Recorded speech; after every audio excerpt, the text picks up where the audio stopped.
الست دي حكايتها غريبة بالرعب. دايما لابسة نظارتين شمس فوق بعض حتى وهي نايمة، ومستحيل تخلعهم. بس النهاردة أول ما صحيت وهي في الطيارة لقت النظارة اختفت، والبنت الصغيرة اللي قاعدة جنبها لابساها.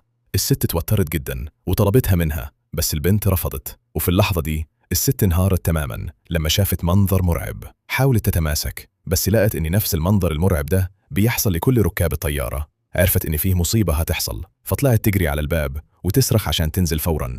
الركاب افتكروها مجنونة وهددوها يبلغوا عنها، وفي الآخر نزلوا الست من الطيارة. وهي خارجة فضلت تصرخ فيهم ينزلوا معاها وما حدش سمع لها. البنت الصغيرة سلمت النظارة للمضيفة عشان تديها للست، بس الطيارة طارت وكان الوقت فات والحادثة حصلت فعلاً. الأصل في الحكاية إن الست دي من صغرها بتشوف حاجات غريبة وظلال غامضة، لحد ما أبوها لبسها النظارة دي عشان يحميها من المشاهد المرعبة. بعد انتشار خبر حادثة الطيارة، ضابط شرطة شك في تصرفاتها وراح لها مكان شغلها، وخلى المدير يجبرها تقلع النظارة. أول ما شالتها بصت حواليها بقلق ورعب، ومسكت في واحد من الزباين وقالت له: أرجوك ما تخرجش من هنا. بس الراجل كان مستعجل، زق إيدها وخرج. وفي نفس اللحظة حصلت المفاجأة الكبيرة اللي قلبت المكان.